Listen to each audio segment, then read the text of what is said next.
তো আমি আজকে আবার আপনাদেরকে নিয়ে আসলাম কিন্তানা, লিসবন, পর্তুগাল।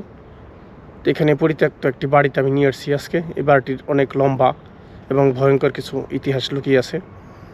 তো আজকে যে বাড়িটির ভিডিও করব, আমি সংক্ষেপে কিছু আলোচনা করব। এখন যে বাড়িটির ইতিহাস অনেক ভয়ঙ্কর এবং বাড়িটি সম্পর্কে আমি জানার পরে খুবই আমার আগ্রহ সৃষ্টি হয়। ফ্রান্সেসকো নামে একজন ভদ্রলোক ছিলেন এই কিন্তানাতে। ওই ভদ্রলোক মারা যাওয়ার পরে ওনার স্ত্রী মানসিক রোগী হয়ে যায়, সে পাগল হয়ে যায়, উন্মাদ হয়ে যায়। উন্মাদ হয়ে যাওয়ার পরে কয়েক বছর পরে উনি কী করেন, উনি আত্মহত্যা করেন। বা ওনার মৃত্যুটা অস্বাভাবিক ছিলেন আর কি। যে উনি কীভাবে মারা গেছিলেন সুস্পষ্ট যদিও আমি বুঝতে পারিনি ওইখানে, কারণ এই দেশের ভাষা আর আমাদের বাংলা ভাষা তো অনেকটাই তফাৎ আছে, যে কারণে বুঝতে একটু সমস্যা হয়, অনেক সময় অনেক কিছু ভুল ত্রুটি হয়ে যায়। তবে ভুলগুলো আপনারা ক্ষমা করবেন। আর আমি ইচ্ছাকৃতভাবে কখনো কোনো ভুল করার চেষ্টা করি না। তারপরে যদি ভুল হয়ে যায় সেটার জন্য অবশ্যই আমি ক্ষমা চাই, কারণ একটি ভিডিও কিয়ামত পর্যন্ত চলবে, সেটা যদি ভুল প্রচার হয় তার জন্য আমাকে অবশ্যই আল্লাহর কাছে কঠিন হিসাব নিকাশ আমার দেওয়া লাগবে, কারণ আমি মিথ্যা প্রচার করেছি এর জন্য। সেই জন্য আপনারা আমাকে নিজ গুণে ক্ষমা করে দিবেন যদি আমার কোনো ভিডিও ভুল ত্রুটি হয়ে থাকে। তো যা হোক, ওনার স্ত্রী মৃত্যু হলে এরপরে ওনার স্ত্রীর মৃত্যুটি অস্বাভাবিক ছিলেন। অস্বাভাবিক হলে তো এইখানে কি হয়, ওনার ছেলে সন্তান বসবাস করে, কিন্তু ওই বৃদ্ধ মহিলার উপস্থিতি আবার এখানে পাওয়া যায়। তো পাওয়া গেলে ওই ছেলেমেয়েরাই বাড়ি থেকে চলে যায়। চলে গেলে এরপরে অন্যান্য লোক এখানে থাকা শুরু করে, ওনার যে আত্মীয় স্বজন, তো তারাও একই অবস্থা দেখে যে ওনার উপস্থিতি এখানে আছে এবং উনি এখানে মাঝে মাঝে হাজির হয় বা সবার সাথে দেখা হয়, বিভিন্ন আওয়াজ করে, কান্নাকাটি করে, ছাদের উপরে এগুলো করে। তো এরপর ওনারা চলে যায়। চলে যাওয়ার পরে এখানকার পুলিশ প্রশাসনের কাছে সব কিছু জানায় বিস্তারিত। তো পুলিশ প্রশাসনের কাছে এটা জানানোর পরে ওনারা যে ভূত গবেষক, জিন গবেষক যারা আছে এখানে গবেষণা করে, তো ওনারা এখানে আসলে পরে ওনারা এটা চেষ্টা করে যে আসলে সত্যি কিনা, উনি উপস্থিতি এখানে ঘটে কিনা বা এই বাসায় কিছু আছে কিনা। তো তখন ওনারা শনাক্ত করে যে হ্যাঁ, এখানে কিছু আছে, এখানে ওনার উপস্থিতি পাওয়া যায়। তারপরে ওনার সিদ্ধান্ত নেয় যে বাড়িটি এইভাবে পরিত্যক্ত অবস্থায় থাকবে, এখানে জানি কেউ না আসে কখনো, কারণ এই ভদ্র মহিলাটি এখনও এই বাড়িতে বসবাস করে, এখন এই বাড়িতে আছে। তো ঠিক আছে, আমরা এই বাড়িটি এখন ঘুরে দেখব। সঙ্গে থাকুন, সঙ্গে থাকার জন্য ধন্যবাদ। চলুন তাহলে শুরু করি ভিডিও। আসসালামু আলাইকুম। আবার সবাইকে আমি নিয়ে আসলাম কিন্তানা, লিসবন, পর্তুগাল, একটি পরিত্যক্ত বাড়িতে। যে বাড়িটির ইতিহাস অনেক ভয়ঙ্কর এবং বাড়িটি সম্পর্কে আমি জানার পরে খুবই আমার আগ্রহ সৃষ্টি হয়। ফ্রান্সেসকো নামে একজন ভদ্রলোক ছিলেন এই কিন্তানাতে। তো এই ভদ্রলোক মারা যাওয়ার পরে ওনার স্ত্রী, উনি মানসিক রোগী হয়ে যায়, ওনার চিন্তাভাবনার, ওই ভদ্রলোক মারা যাওয়ার পরে ওনার স্ত্রী মানসিক রোগী হয়ে যায়, সে পাগল হয়ে যায়, উন্মাদ হয়ে যায়। উন্মাদ হয়ে যাওয়ার পরে কয়েক বছর পরে উনি কী করেন, উনি আত্মহত্যা করেন। বা ওনার মৃত্যুটা অস্বাভাবিক ছিলেন আর কি। যে উনি কীভাবে মারা গেছিলেন সুস্পষ্ট যদিও আমি বুঝতে পারিনি ওইখানে, কারণ এই দেশের ভাষা আর আমাদের বাংলা ভাষা তো অনেকটাই তফাৎ আছে, যে কারণে বুঝতে একটু সমস্যা হয়, অনেক সময় অনেক কিছু ভুল ত্রুটি হয়ে যায়। তবে ভুলগুলো আপনারা ক্ষমা করবেন। আর আমি ইচ্ছাকৃতভাবে কখনো কোনো ভুল করার চেষ্টা করি না। তারপরে যদি ভুল হয়ে যায় সেটার জন্য অবশ্যই আমি ক্ষমা চাই, কারণ একটি ভিডিও কিয়ামত পর্যন্ত চলবে, সেটা যদি ভুল প্রচার হয় তার জন্য আমাকে অবশ্যই আল্লাহর কাছে কঠিন হিসাব নিকাশ আমার দেওয়া লাগবে, কারণ আমি মিথ্যা প্রচার করেছি এর জন্য। সেই জন্য আপনারা আমাকে নিজ গুণে ক্ষমা করে দিবেন যদি আমার কোনো ভিডিও ভুল ত্রুটি হয়ে থাকে। তো যা হোক, ওনার স্ত্রী মৃত্যু হলে এরপরে ওনার স্ত্রীর মৃত্যুটি অস্বাভাবিক ছিলেন। অস্বাভাবিক হলে তো এইখানে কি হয়, ওনার ছেলে সন্তান বসবাস করে, কিন্তু ওই বৃদ্ধ মহিলার উপস্থিতি আবার এখানে পাওয়া যায়। তো পাওয়া গেলে ওই ছেলেমেয়েরাই বাড়ি থেকে চলে যায়।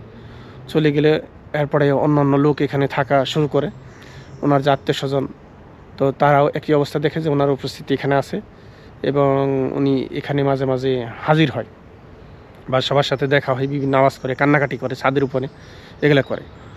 তো এরপর ওনারা চলে যায়। চলে যাওয়ার পরে এখানকার পুলিশ প্রশাসনের কাছে সব কিছু জানায় বিস্তারিত। তো পুলিশ প্রশাসনের কাছে এটা জানানোর পরে ওনারা যে ভূত গবেষক, জিন গবেষক যারা আছে এখানে গবেষণা করে, তো ওনারা এখানে আসলে পরে ওনারা এটা চেষ্টা করে যে আসলে সত্যি কিনা উনি উপস্থিতি এখানে ঘটে কিনা বা এই বাসায় কিছু আছে কিনা। তো তখন ওনারা শনাক্ত করে যে হ্যাঁ এখানে কিছু আছে, এখানে ওনার উপস্থিতি পাওয়া যায়। তারপরে ওনার সিদ্ধান্ত নেয় যে বাড়িটি এইভাবে পরিত্যক্ত অবস্থায় থাকবে, এখানে জানি কেউ না আসে কখনো, কারণ ওই ভদ্রমহিলাটি এখনও এই বাড়িতে বসবাস করে, এখন এই বাড়িতে আছে। তো ঠিক আছে, আমরা এই বাড়িটি এখন ঘুরে দেখব। সঙ্গে থাকুন, সঙ্গে থাকার জন্য ধন্যবাদ। চলুন তাহলে শুরু করি ভিডিও।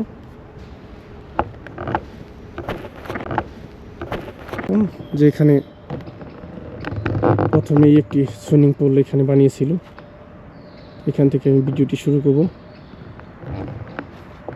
আর এটি পাহাড়ের উপরে অবস্থিত, পাহাড়ের উপরে অনেক উঁচু একটি পাহাড়, চতুর্দিকে বড় বড় গাছ আছে। তো বরাবরের মতোই আমার মিটারটি হাতে নিয়ে নিই।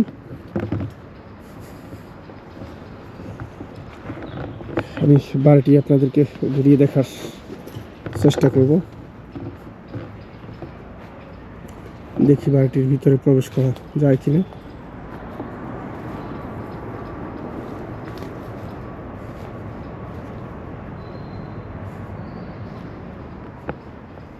হ্যাঁ, এটা বন্ধ আছে, এই পাশে বন্ধ করে দিয়ে রাখছে, বন্ধ করা আছে। বাড়িটি 3 তলা।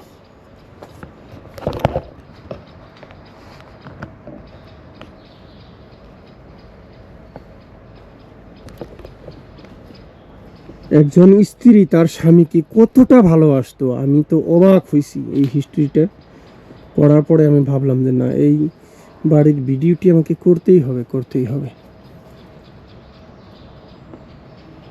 আর এই বাড়িতে অনেক টিম এখানে এসেছে।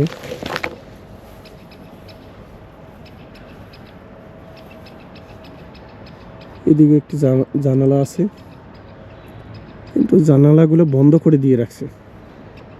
আর আজকে আমার ভয়েস দিতে অনেক কষ্ট হচ্ছে, কারণ অনেক ঠান্ডা লাগছে, আমার অনেক বেশি ঠান্ডা এবং কি জ্বর। এই দিক দিয়ে কখনো কোনো সময় মানুষ প্রবেশ করেছে,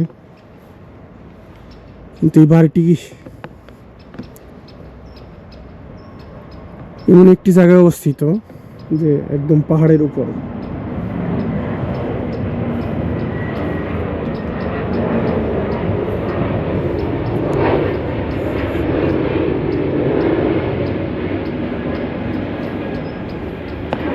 সব দিক দিয়ে তো বন্ধ করা। এটাই হলো হয়তো মেন গেট ছিল এটা। হ্যাঁ, এটাই মেন গেট ছিল। তো ঢোকার মতো তো কোনো রাস্তা আমি পেলাম না, আসলে রাস্তা পাবো কিনা সেটাও জানি না। ভিতরের কি অবস্থা, ভিতরে একদমই অবস্থা খুবই খারাপ।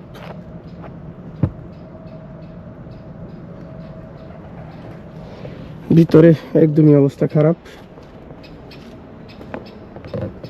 সব নষ্ট হয়ে গেছে। কয়েক শত বছর যাবৎ এটা এই অবস্থায় পরিত্যক্ত আছে।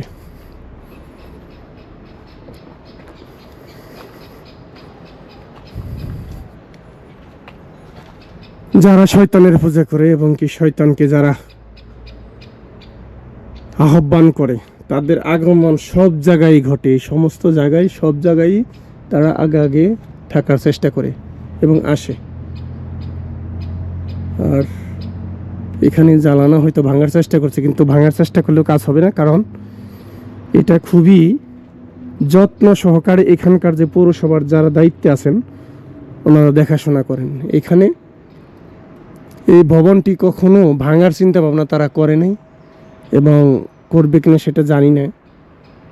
আমার মনে হয় যে এই ভবনটি ভাঙবে না, তারা এই ভবনটি ভাঙার চেষ্টা করবে না, কারণ ওই বৃদ্ধ মহিলা এখনো উপস্থিতি এখানে পাওয়া যায়, এখনো ওনার উপস্থিতি এখানে আছে, এটা ওনারা বিশ্বাস করে। আর পর্তুগালে একটি বিষয় হলো যে হন্টেড ভুতুরে যে জায়গাগুলো আছে এই জায়গাগুলোকে এখানকার মানুষ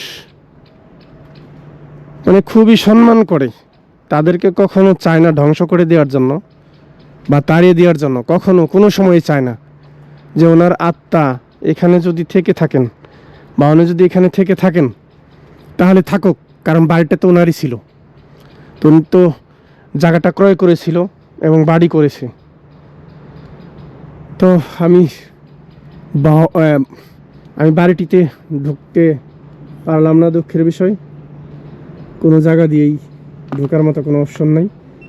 তো আমি এখন মিটার চালু করব এবং দেখি যদি কোনো সম্ভাবনা থাকে, যদি উনি সত্যি এখানে থেকে থাকেন আমাকে সংকেত দিতে পারেন। এখানে কেউ আছেন? এই বাড়িটিতে যিনি বসবাস করতেন তিনি কি সত্যি এখানে আছেন?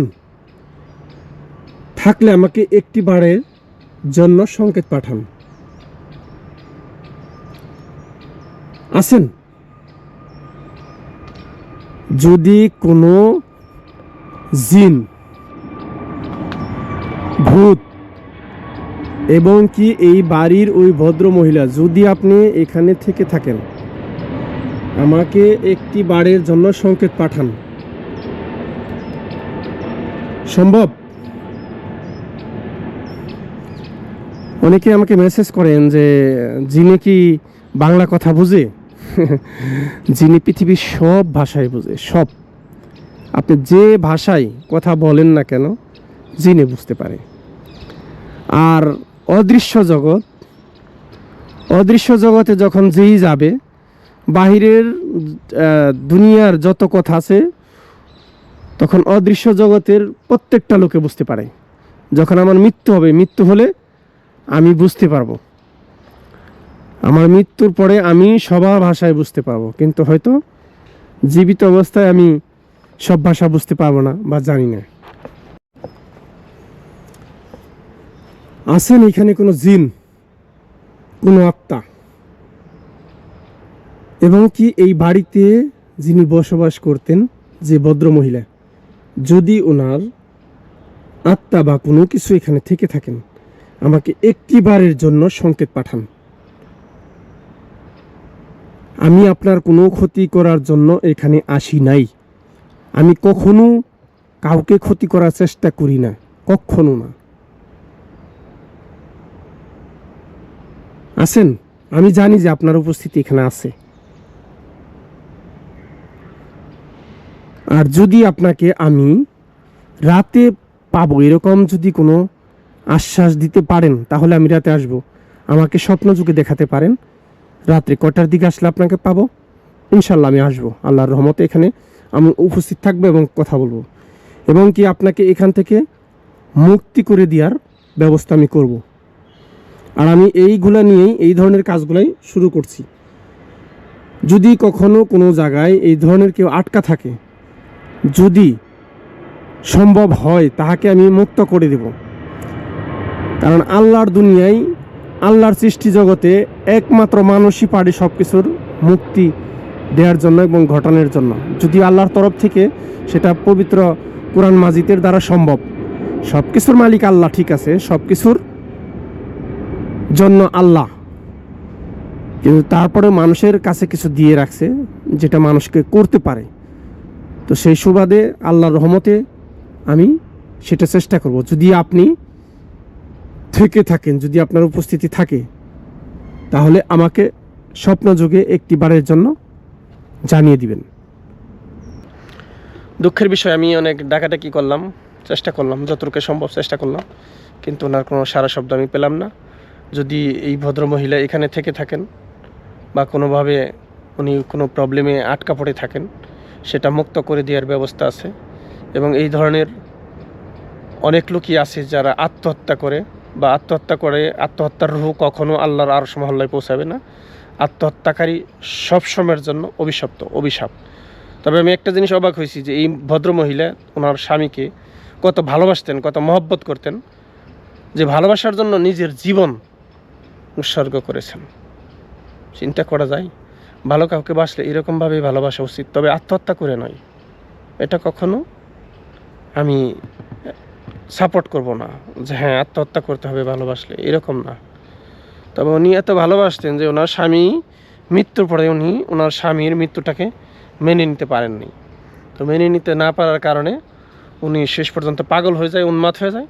উন্মাদ হয়ে যাওয়ার পরে উনি যে কোনোভাবে ওনার মৃত্যু ঘটায়। ওনার মৃত্যুটা সাধারণ ছিল না। তো সেই ফ্রান্সেসকো মারা যাওয়ার পরে ওনার স্ত্রীও কিছুদিন পরেই পাগল হয়ে যায় এবং কি শেষ পর্যন্ত মৃত্যু হয়। তো সবাই ভালো থাকুন, সুস্থ থাকুন। যদি আমি এখানে কোনো কিছু পেলাম না, তারপরে আমি বলে গেলাম যদি এখানে কেউ থাকেন রাত্রে আসলে যদি সম্ভব হয়, কারণ ওনার উপস্থিতি এখানকার যে সরকারি টিম যারা এই ভূত নিয়ে গবেষণা করেন, জিন নিয়ে গবেষণা করেন, তো ওনারা এখানে আসছে, ওনার উপস্থিতি এখানে পেয়েছেন। তো পাওয়ার পরেই এই বাড়িটি কিন্তু না ভাঙার সিদ্ধান্ত নেই। এই বাড়িটি কখনো কোনোভাবে ভাঙা যাবে না। এটা অটোমেটিক যদি ভেঙে যায় সেটা আলাদা বিষয়, তবে এই বাড়িটি তারা কখনো ভাঙবে না। সবাই ভালো থাকেন, সুস্থ থাকেন। আসসালামু আলাইকুম। আবার আরেক ভিডিওতে দেখা হবে।